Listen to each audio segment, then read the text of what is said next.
Hello, everybody. Carlos Toro here, and I'm joined by the one and only undisputed welterweight champion, Jessica McCaskill, fresh off her win against Cecilia Braekhus on DAZN on August 15th. So a little more than 2 weeks ago. Jessica, how have you been? I've been very busy, but very good. Very happy to be here. Now, obviously, we were just talking about this right before we started recording, but life must have been pretty busy for you, as you guys mentioned, more so than your previous title wins. How different has it been? Have these couple of weeks been after this win as sort of compared to your other two wins, your other two title wins, I should say? Yeah, I mean, we've gotten a lot of press and we definitely try to keep everybody in the loop and network with as many people as we can. So I've been speaking with a lot of media, a few different schools, and we've been able to have Zoom calls with multiple students online, and they've been able to have access to me as well. And then there's also, the politics and the business side of making sure we get the belts and, people talking to promoters and trying to figure out what's going to happen next. So, before we kind of get into all of that, I remember someone after the fight, and you got the win against Cecilia Braekhus. I remember someone was kind of telling me, well, between your two titles at 140 pounds and the four, actually more than four, because I believe you got IBO title was also on the line. So you got at least seven world titles. Mhm. It kind of tells you that, you technically have more titles than Michael Jordan. So is there a party? So you kind of look at it as like, okay, I have more Jordan, I have more titles than Jordan. I should probably be in the conversation for greatest athlete in Chicago. Yeah, I mean, there's a lot of things that we're looking at. There's awards that come out at the end of the year, and Rick should definitely get Trainer of the Year. I'm looking to Mhm. get Fighter of the Year. I mean, there hasn't been a lot going on this year to begin with, and the leaps and bounds that we've taken with this win are pretty astronomical. So, yeah, we definitely hope that comes into play.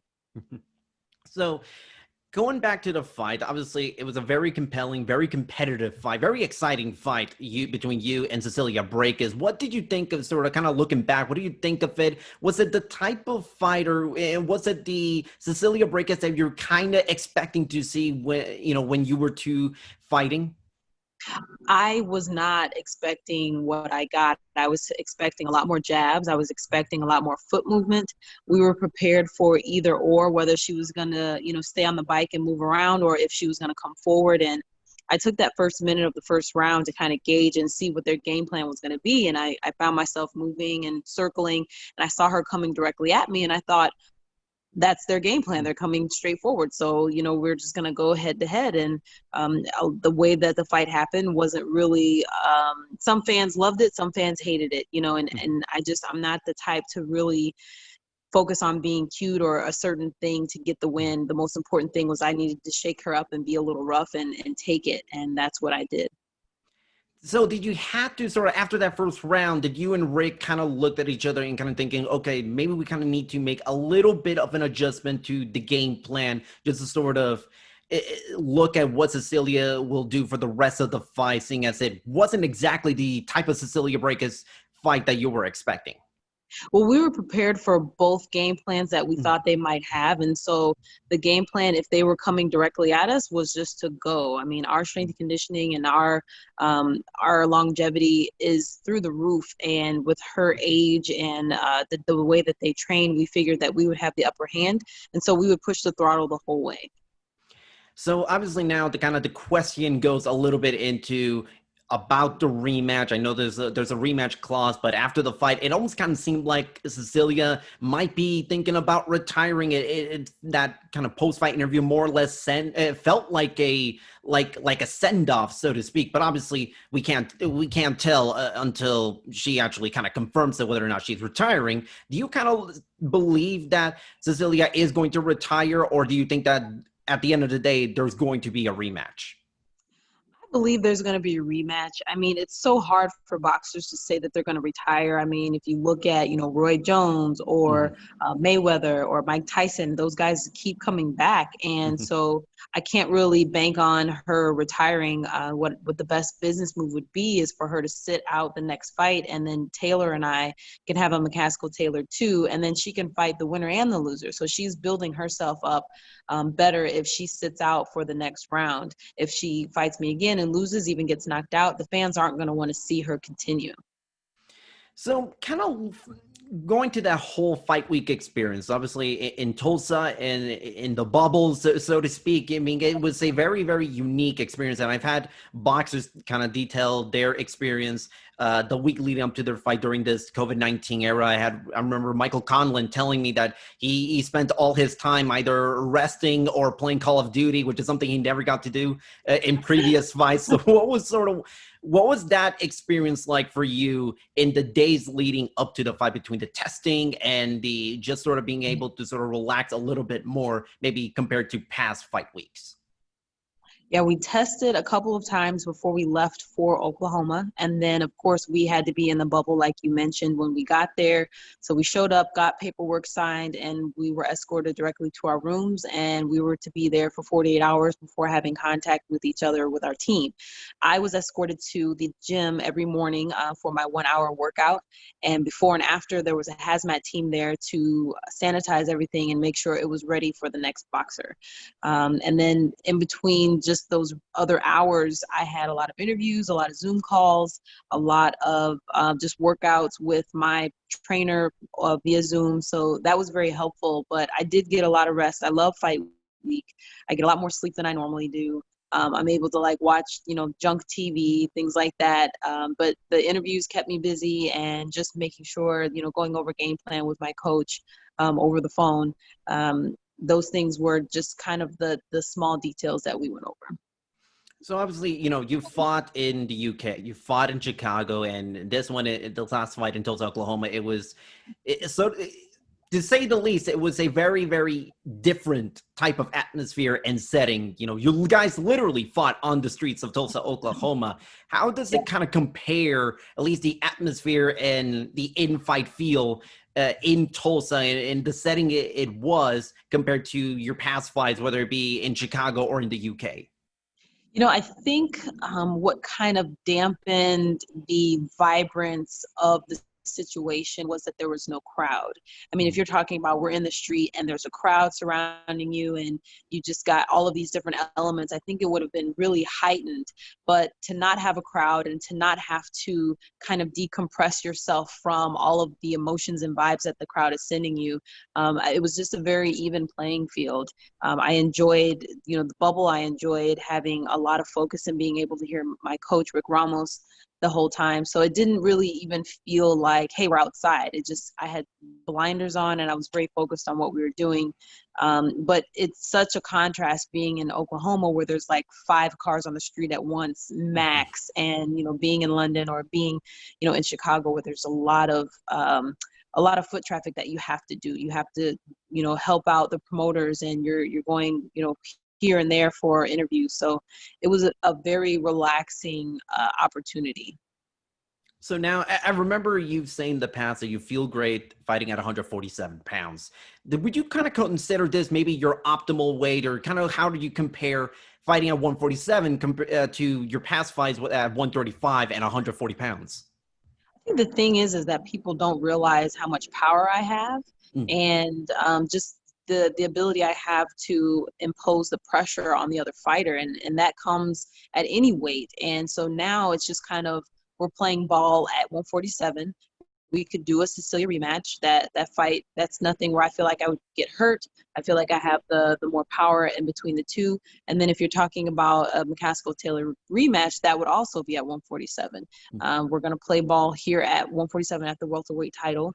And again, it doesn't seem like that's going to be anything, too threatening when it comes to weight and comparing, a 135 fighter and bringing them up over, 10 pounds. So I feel like it's comfortable for now, and that's the smart business plan for now, and that's what we'll stick with. One thing that is so fascinating about you and your career is, I mean, you've been the underdog for so long, and now it's the roles have kind of reversed. Now you're the A side. Now you're the one with the target on your back. Does it kind of change more or less again how you might approach a fight camp or approach your training or your mentality when it comes to opponent? Now that women are now going to gun for you instead of sort of more or less the other way around. No, and I think the reason why we're here is because we've always trained and treated ourselves like, top shelf class A fighters. And, you don't get to the top by, being a C level fighter. You train and you push yourself to be the best, and you know that you're going to be facing the best. And so I just have to continue to push my training, and I just worry about myself being 100%, and that's the focus that our team stays on. So now you kind of have a bunch of super fights, and I don't just mean great fights. I do genuinely mean super fights for moving forward. You got the rematch against Cecilia Braekhus, the rematch against Katie Taylor, and maybe a fight against Amanda Serrano. So kind of if you were to have your pick as to which of those fights or any other fight for your first title defense, what would it be? It would definitely be McCaskill Taylor too. We both have the momentum right now, and it's just smart business to ride that momentum and to get the viewership and to get the fans involved. Everybody's very excited about it. I get a lot of messages on my social media and different things. I had some of my coworkers are in different countries like Dubai and London, and everybody's just talking about McCaskill Taylor too. And I hope that the promoters can see that and realize how good of a business option that is and take it forward. So now, obviously, we just had Katie Taylor beat Delphine Persoon, another really, really good, really competitive fight for her undisputed lightweight titles.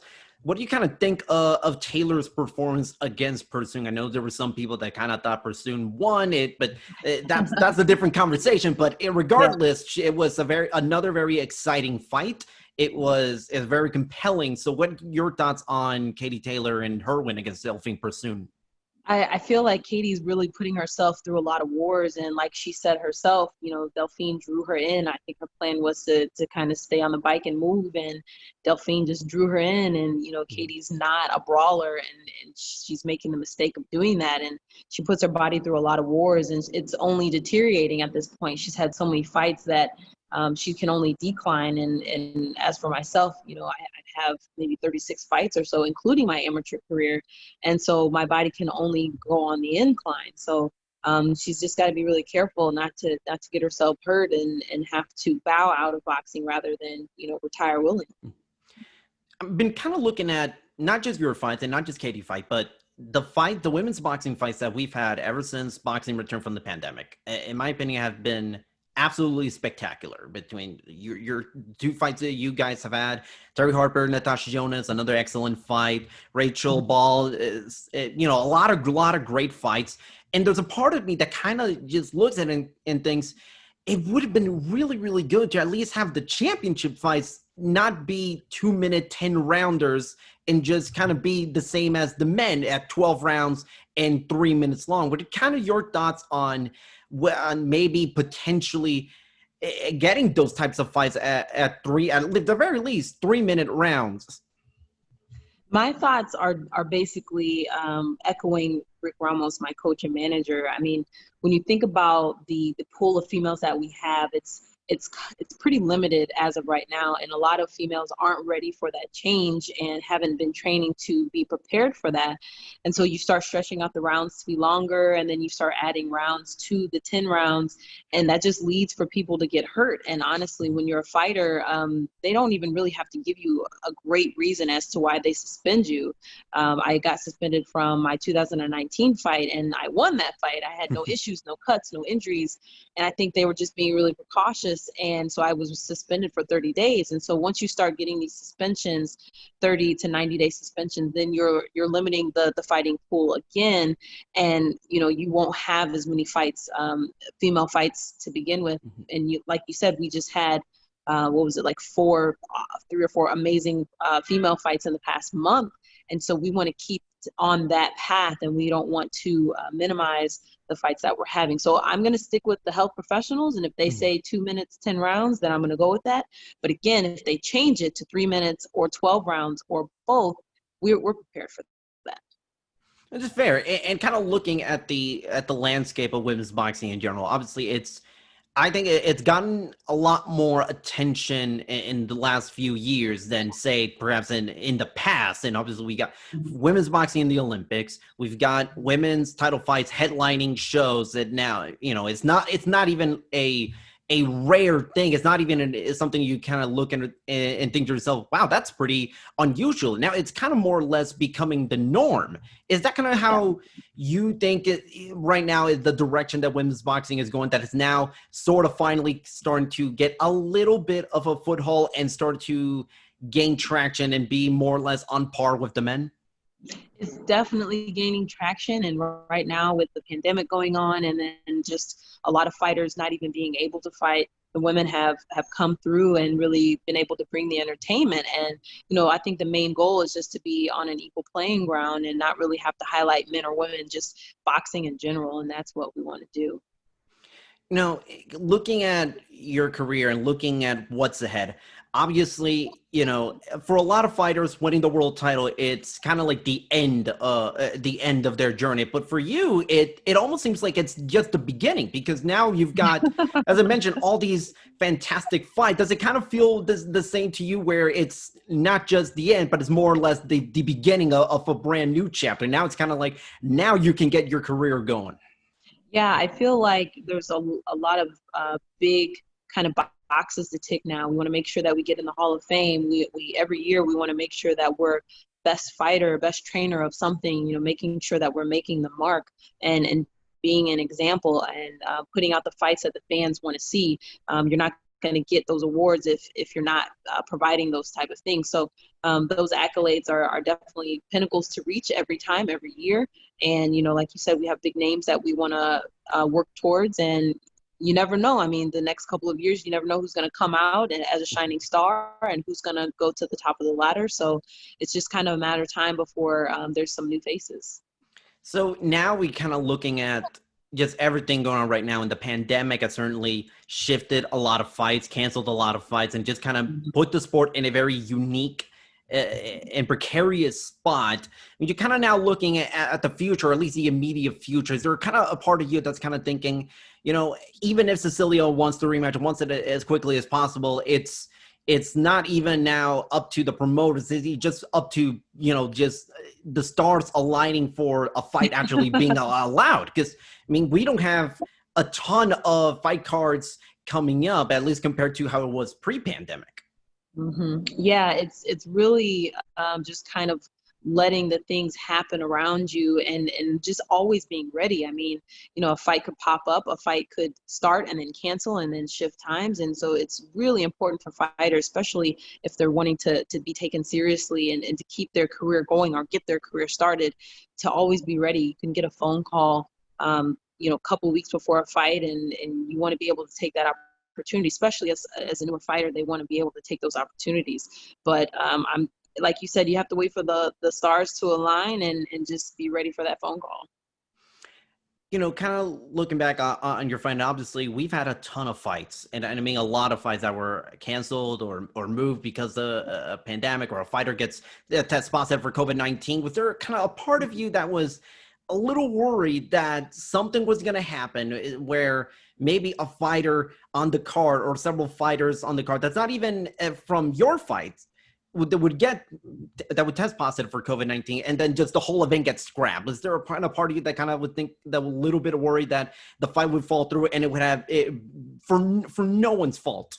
Right. I figured they put so much money into the production that, once we got there, it was going to be a green light. But I mean, even before that, I just really felt like we were on this special, very specific path. There was a day where I was in the gym working, and I went to go get some lunch.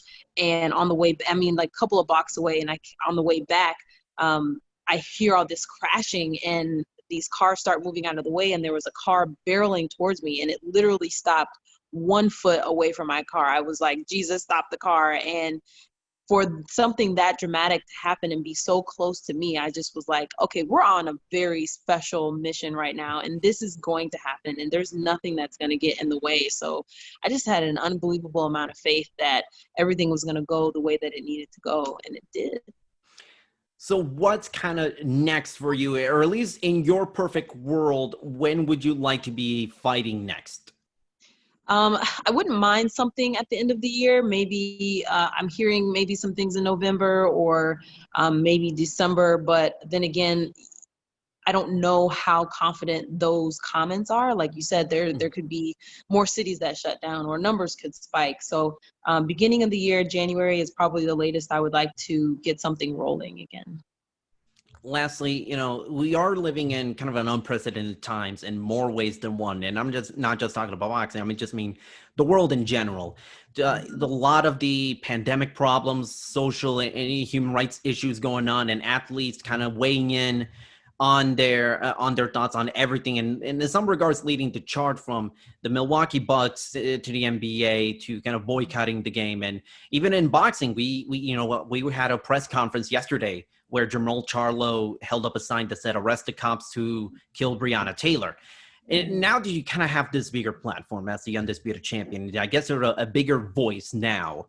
How much are you kind of like looking forward to sort of keep doing your work outside the ring, sharing your story? As you mentioned, you've been talking with kids and just, doing everything you can to sort of share your story, which I think a lot of people will relate to, and just overall looking to help create change for the better. I think I have a responsibility with this platform to give people my direct story and share with them the things that I have directly been through. And a lot of times I'll come up meeting kids that are currently going through some of the issues that I went through as a kid. And so I feel like it's my responsibility to just share as much motivation, as much hope, as much insight as I possibly can. And, at the end of the day, it doesn't matter, how much time I spend on that or the lengths that I have to go through. I feel like that is part of my journey and part of my mission as being a world champion boxer. Jessica, any final thoughts? Thank you so much for taking time to talk to me. Really do appreciate it. Thank you so much for having me. I'm just very excited to be able to speak with everyone and everyone being very generous with their time as well. And all my social media is Jessica McCaskill, Instagram, Facebook, and Twitter. Please feel free to reach out anytime. Jessica McCaskill, the undisputed welterweight champion and the unified junior welterweight champion. Again, thanks so much and best of luck in your career. Looking forward to seeing you back in the ring again. Thank you so much.